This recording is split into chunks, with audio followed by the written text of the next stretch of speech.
سلام كمي تصنحو كوبرات تخاتلت نلوم قدام 21 مقابيت 2026 نابستدالو زيناتات بزعبا وق إيران إسرائيل أمريكان قرابتها قرات إيران زلو حدشت معبالتات حيزنا لكم قريبنا لنا نچانلنا سابسكرايب بمقبار كسام مودة تخاتلونا بخبر نعدمكم ኤርትራ ዝተሳተፈትሉ ዋዕላ ከም ዝተኻየደ ተገሊጹ ኤርትራ ኣብቲ ብ10 ሸዓተ መጋቢት ዝተኻየደ ኣኼባ ኮሚሽን ኩነታት ደቂ ኣንስትዮ ከም ተሳተፈት ተገሊጹ ኣብቲ ኣጋጣሚ መግለጺ ዝሃበት ኣምባሳደር ሶፊያ ተስፋ ማርያም መሰረታት ማዕርነት ጾታዊ ማዕርነት ኤርትራ ባህገ ጥራይ ዘይኮነ ኣብቲ ን10 ዓመታት ዝቐጸለ ቃልስን ሃገራዊ ሓርነት ዝተተኸለ ምዃኑ ገሊጻ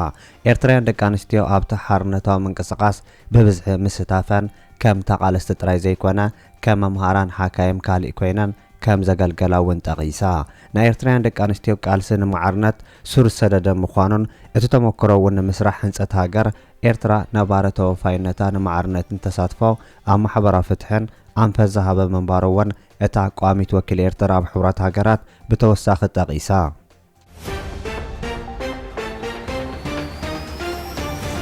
ኤርትራ ተሪር መግለጽ ከም ዘውጽእ ተገሊጹ ኢትዮጵያ አንጻር ኤርትራ ተካይዶ ዘላ ናይ ኩናት ፕሮፓጋንዳ ናይ ደገ ድፊት ከም ዘለዎ ኤርትራ ገሊጻ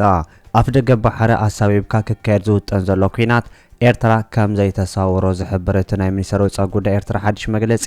ናይ ኢትዮጵያ ሰልፍ ብልጽግና አንጻር ኤርትራ ሓደገኛ ግጭት ዝቅስቅስ ከም ዘሎ ዝገለጸ ኮይኑ ኢትዮጵያ ካብታ ዓናው መግለጽታት ክትቆጠብ ጸዊዑሎ ቀደም ሰር ኢትዮጵያ አብይ አህመድ ኢትዮጵያ በጂኦግራፊ ተኣሲራ ክትነብር ከም ዘይትኽእል ባሕረ ናይ ህላው ሕቶ ምዃኑ ክገልጽ ጸንሐ ምዃኑ ዝሕበረት መግለጺ እቲ ሞገት ባይታ ዘይብሉ ዘይሕጋውን ዘይሓላፍነታዊ ምዃኑ ውን እቲ መግለጺ ወሲኹ ረዲኡ ኣብዚ ትማል ምሸት ኤርትራ ዘውጽአቶ መግለጺ ኢትዮጵያ አንጻር ኤርትራ ተካይዶ ዘላ ተጻባ አጀንዳ ናይ ወጻኢ ድፊት ከም ዘለዎ ዝገለጸት ኮይና ሚኒስትር ወጻኢ ጉዳይ ኤርትራ ዘውጽኦ ሓድሽ መግለጺ ናይ ኢትዮጵያ ስርዓት ሰልፍ ብልጽግና አንጻር ሀገር ኤርትራ ንትዞባን በዓብዩ ሓደገኛ ግጭት ዝቅስቅስ አጀንዳ ይኽተለሎ ከበል ከሲሱ ኣሎ እዚ ተጻባኣ በወገን ኤርትራ ዝተሳወረ አጀንዳ ከም ናይ ህላው ጉዳይ ከም እወን በት ናይ ስርዓት ልሙድ ዝተጋነነ ቋንቋ አገዳስነት ሉላፍ ደገ ባሕሪ ከም ዝኾነ ዝገልጽ ይብልት ብመንገዲ ማዕከናት ዜና ኤርትራ ዝወጸ ጽሑፍ እቲ ብኽፍሊ መጽናዕትን ሰነድን ናይቲ ሚኒስትር ዝተዘርግሐ ጽሑፍ ነቲ ኢትዮጵያ ትጠልቦ ዘላ ዋንነትን መሰለን ኣፍ ደገ ቀይሕ ባሕሪ ዝነጽግ ኮይኑ እቲ ቀዳም ሰር አብይ አሕመድ ዝርከቦም ላዕለዎት ሰብ ስልጣን መንግስቲ ኣዘዝቲ ሰራዊትን ማዕከናት ዜና ተሃገር ዝቃላሕ ዘሎ መግለጽታት ሉላውነት ኤርትራ ዝዳፈር ምዃኑ ገሊጹ ኢትዮጵያ እስርት ናይ ጂኦግራፊ ኮይና ኣይከተነብርን ዝብል ዝስማዕ መግለጽ ቀዳም ሰር ኢትዮጵያ አብይ አሕመድ ሃገሩ ተጠቃምነት ወደብ ጥራይ ዘይኮነ ኣብቲ ዞባ ብብዝሕን ህዝብን ቆጠባን ዝዓበየት ሃገር መጠን ኣፍ ደገ ባሕረ ክትውንን ኣለዋ ክብል እዩ ክሙግጽ ጸኒሑ እዚ ትማል ምሸት በሚኒስትር ወጻኢ ጉዳይ ኤርትራ ዝወጸ መግለጺ ወላኳ ኤርትራ ንዞባው ጽምዶን ሰላምን ምትሕጋዝን ቅርብትን ተኾነት ንዓለም ለኻው ሕገ ብምጥሓስ ኣብ ልዕሊ ሉላውነትን ግዝኣታዊ ሓድነታን ዝፍጸም መግሃስ ኣቲራ ትነጽግ ክብል ዝሓበረ ኮይኑ ኣብ ዝሓለፈ 2 ዓመት ኣብ ዝተፈላለዩ ኣጋጣሚታት ከም ዝተሰመረሉ መንግስቲ ኤርትራ ኣብ ቆይቆን ህውከትን ናይ ምስፍታፍ ሽውሃት የብሉን ንሰላም መርግጋእ ከም እወን ሓላፍነታዊ ኣልያ ዞባዊ ዝምድናታት ተሪር መርገጺ ዘለዎ ኢሉ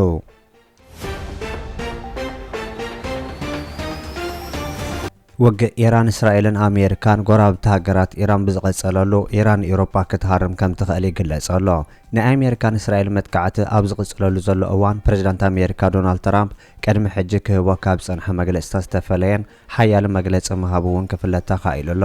እቲ ፕሬዝዳንት ኣብ ልዕሊ ኢራን ቀጣርን ዝጥቀማሉ ናይ ነዳዲ ማእከል ድሕሪ ዝተኻየደ መጥቃዕቲ ኢራን ውን መልሲ ዝሃበት ኮይና በቲ መጥቃዕቲ ከቢድ ጉድኣት ምውራዱ ውን ተገሊጹሎ ፕሬዝዳንት ኣሜሪካ ዶናልድ ትራምፕ ብዛዕባ እቲ መጥቃዕቲ ኣፍልጦ ከም ዘይነበሮን እቲ መጥቃዕቲ ድሕሪ መከያዱ ከም ዝፈለጠውን ክሕበርን ከሎ ናይቲ መጥቃዕቲ ሓላፍነት ካልእ ወገናት ክወስድዎ ከም ዝግባእ ምግላጹ ውን ተሓቢሩ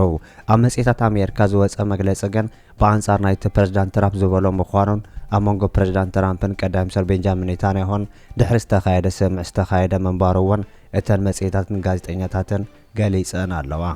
ኣብ እስራኤል ዝሕተማ ጋዜጣታት ውን በተመሳሳለ ኣገባብ ናይቲ መጥቃዕቲ ኣፍልጦ ከም ዝነበሮ ክሕብሩን ከለው የማናዊ ጋዜጣ እስራኤል ይሆም ካብቲ ሓበሬታ ሓሊፉ ፕሬዝዳንት ትራምፕ ምስ መራሕቲ ሰለስተ ሃገራት ወሽመጥ ፋሪስ ብዛዕባ ዝመጽእ መጥቃዕቲ እስራኤል ኣብ ገምገም ባሕሪ ኢራን ኣስዋኢል ተዘራሪቡ ምንባሩ እውን ጠቒሳላ ብናይ እስራኤል ሓይልታት ዝምራሕ መጥቃዕቲ እስራኤል ኣብ ደቡባዊ ፓሪስ ኢራን ከም ዝተኻየደ ዝሕብሩ ምንጭታት ናይቲ ሃገር እቲ ቦታ ዝዓበየ ተፈጥሮኣዊ ጋዝ ዓለም ዝርከቦ ምዃኑን ብሰንኪ እቲ መጥቃዕቲ ባህርያዊ ሓብቲ ጋዝ ዓለም ኣብ ሓደጋ ከም ዝኣተወውን ናይቲ ከባቢ ወገናት ይጠቕሱ እቲ ሓደገኛ መጥቃዕቲ ነቲ ድሮ ሰማይ በፂሑ ዝነበረ ዋጋ ነዳዲ መሊሱ ከም ዝውሰኽ ከም ዝገበሮን ወሰኽ ነዳዲ ንትራምፕ ከም ዘቆጥዖውን ክሕበር እንከሎ ዶናልድ ትራምፕ እቲ መጥቃዕቲ ክውስን እንከሎ ሳዕቤኑ ቀሊል ከም ዘይከውን ክርድኦ ከም ዘይከኣለውን ገለ ናይ ኣሜሪካ ምንጭታት ይገልጹ ትራምፕ ኣብቲ በዓሉ ዝውንኖ ትሩዝ ማሕበራዊ ሚድያ ብዛዕባ እስራኤል ነቲ መጥቃዕቲ ንምፍጻም ዝሓንፀፀቶ መደብ ከም ዘይፈልጥ መግላጹ ኣብ ልዕሊ ምምሕዳር ኔታንያሁ ነቐፌታዊ መግለፂ ከም ዝሃበ ከም ዝቆፅርዎ ዝሕበሩ ዝተፈለዩ ወገናት ከዓ ብሰንኪ ኩናት ኢራን ኣብ መንጎ ኣሜሪካን እስራኤልን ፍሕፍሕ ከጋጥም ጀሚሩ ከም ዘሎ እውን ይገልጹ ፕሬዝዳንት ኣሜሪካ ዶናልድ ትራምፕ ኣብ ስልጣን ካብ ዝመጽእ ዝተጋገዮ ዝዓበየ ጌጋ ኩናት ኢራን ምዃኑ ዝሕብር ዘሎ ምንጭታት ንናይ ቬንዙዌላ መንግስቲ ብዘድንቕ ኣገባብ ኣብ ትሕቲ ቁፅሩ ከም ዘእተወን ንኤውሮጳውን ብዘይ ዝኾነ ይኹን ፀገም ከም በርክኻ ንግሪንላንድ ክውነን ምፍታኑ ኣዝዩ ከም ዘተባብዖ ኣብ ኢራን እውን ተመሳሳሊ ዓወት ከም ዝተጸበየ ዝሕብሩ እቶም ምንጭታት ኣብ ኢራን ጉጉይ ውሳነ ምውሳዱ ሓቢሮም ኣለዉ ኣብ ኢራን ኣብ ዝገብሮ ዘሎ ኩናት ናይ ኪዳን ሰሜን ኣትላንቲክ ደገፍ ከም ዝሰኣነ ዝፍለጥ ዶናልድ ትራምፕ ነቲ ኣብ ጉዳይ ኩናት ዩክሬን ከነኣሶ ፀንሐ ናይ ኔቶ ኣገዳስነት ኣብ ኩናት ኢራን ከም ዝተረኣዮ ናይ ኤውሮጳ መራሕቲ የብጋጭው ከም ዘለዉ ይግለጽ ፕሬዝዳንት ሕቡራት መንግስታት ኣሜሪካ ዶናልድ ትራምፕ ኪዳን ሰሜን ኣትላንቲክ ኔቶ ኣብቲ ዝዓበየ ውራዩ ክሳተፍ ከም ዘይከኣለ ብምግላጽ ነቲ ኪዳን ፈራሕ ክብል ከም ዝገለጸውን ክፍለጥ ተኻኢሉሎ ኪዳን ሰሜን ኣትላንቲክ ወይ ከዓ ኔቶ ማለት ናይ ኣሜሪካ ሓይሊ ማለት እዩ ክብል ከም ዝጸንሐ ዝንገረሉ ናይ ኣሜሪካ ፕሬዝዳንት ዶናልድ ትራምፕ ኣብዚ ግዜ ኔቶ ካልኦት መሓዙት ኣሜሪካ ምዃንን ክገልጽ እንከሎ ነህንሕርሕዱ ዝጋጮም ምዃኑ ዝጠቕሱ ናይ ኔቶ ወገናት ኩናት ኢራን ኣሜሪካ ምስ እስራኤል ብምልዛብ ዝጀመረቶ ምዃኑ ምጥቃሶሙን ይንገር እዚ ከምዚ ኢሉ እንከሎ ድማ ኣብቲ ዕለታዊ ዘጋጥም ዘሎ ደብዳባት ኣብ ኢራን ሓፈሻዊ ቁፅሪ ሞት ልዕሊ 1444 ሰባት ከም ዝበፅሐን 204 ህፃናት ዛጊድ ሞይቶም ከም ዘለው ኣብ ዝሕበረሉ ዘሎ ግዜ ኣብ ኣሜሪካ ኣንጻር ውግእ ኢራን ዝተለዓሉ ወገናት ቁፅሮም እናወሰኸ ይኸይድ ከም ዘሎ ብተወሳኺ ተሓቢሩሎ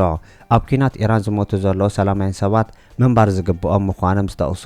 መብዛሕትኦም ናይ ዲሞክራት ወገናት ኩናት ኢራን ናይ ኣሜሪካ ጉዳይ ከም ዘይነበረን ንጹህ ህዝብን ሰራዊት ኣሜሪካን ኣብ ከንቱ ይመውት ከም ዘለውን ብምረት ይገልጹ ኣለዉ ናይ እስራኤል መጥቃዕትታት ኣብ ልዕሊ ኢራን ካብ ግዜ ናብ ግዜ ብምጉዳሉ እስራኤል ነቲ ናይ ባዕላ ኩናት ናይ ኣሜሪካ ሓይልታት ክሳብ ዝኣትው ጥራይ ክትጽበየሉ ምጽናሓን ኣብዚ ግዜ ካብቲ ኩናት ወፂኣ ብኻልኣይ ደረጃ ትሳተፍ ከም ዘላ ዝገልጹ እቶም ናይ ኣሜሪካ ወገናት እስራኤል ኣብዚ ግዜ እዚ ኣብ ሊባኖስ ባብ ዝካየድ ዘሎ መጥቃዕትታት ዝያዳ ትሳተፍ ከም ዘላ ይሕብሩ እስራኤል ኣብ ልዕሊ ሊባኖስ ብዝፈጸመቶ መጥቃዕቲ ልዕሊ 1000 ሰባት ተቐቲሎም ከም ዘለውን ዝግለጽ ዘሎ ኮይኑ ወሃቢ ቃል እስላማዊ ሓለዋ ሳውራ ኢራን ጀነራል ዓሊ መሐመድ ናይኒ እስራኤል ኣብ ሓደ ለይቲ ብዝተፈጸመ ናይ ኣየር መጥቃዕቲ ተቐቲሉ ከም ዘለውን ጸብጻባት እስራኤል ይገልጹ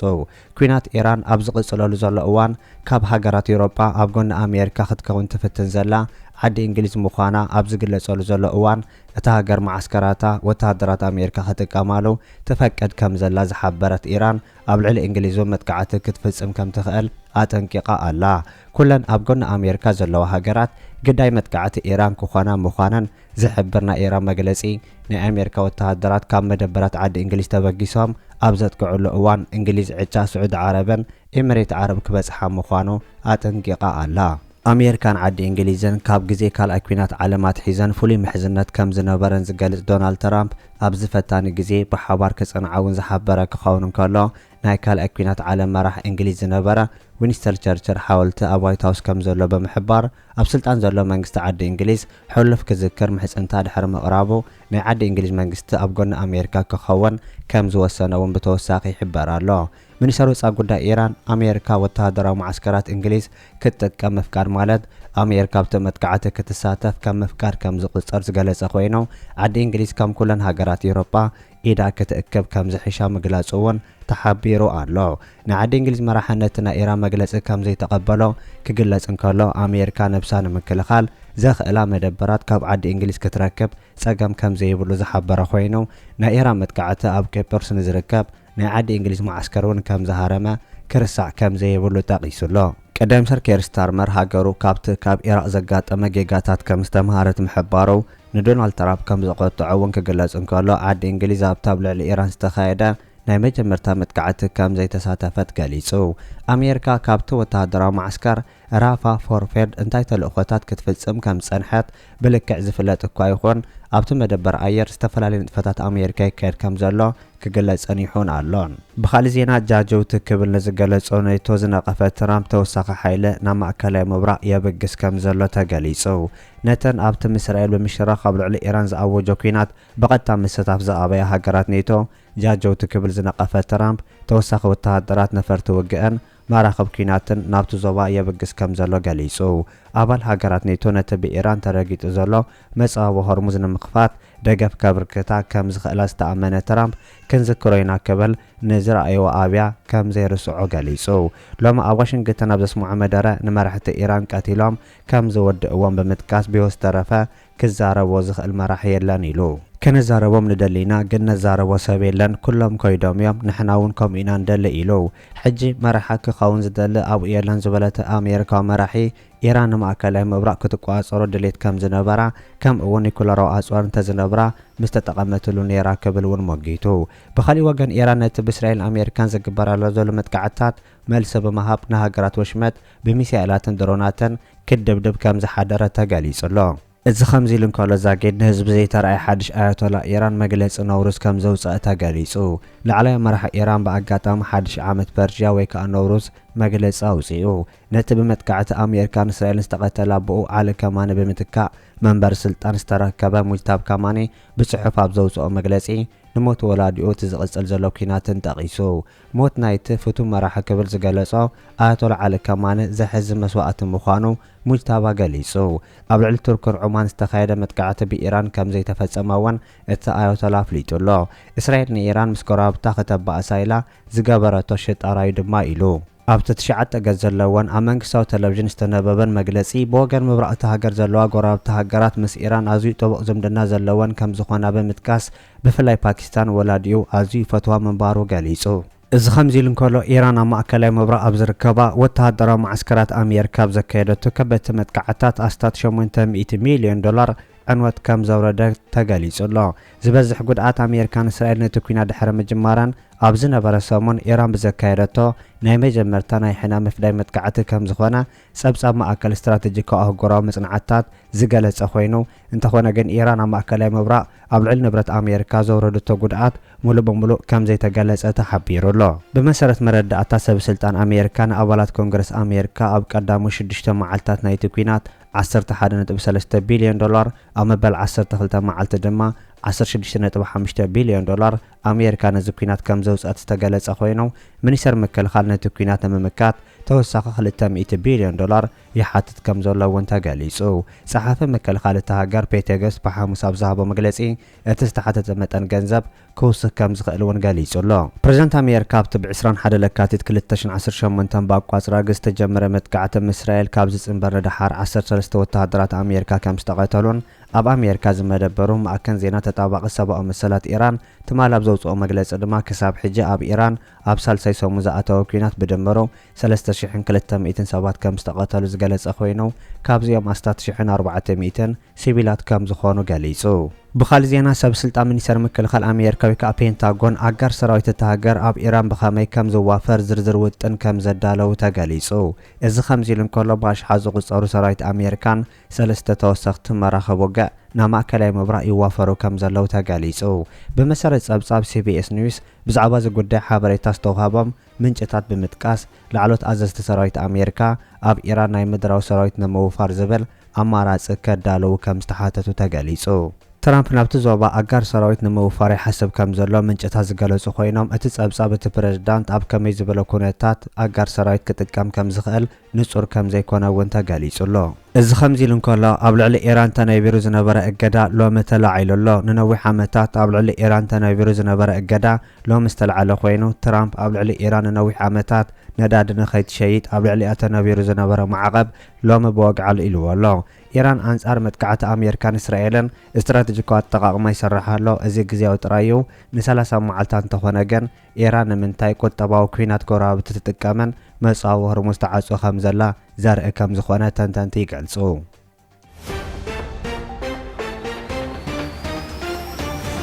ክቡራት ተኸታተልቲ ንሎም ዝተዳለወ ዜና ነዚ ይመስል ኣብ ዝቕፅሉ ዝፍነው ዜናታት በቐዳምነት ክበጽሐኩም ሳብስክራይብ ዘይገበርኩም ሳብስክራይብ ንኽትገብሩ ብኸብሪ ንዕድመኩም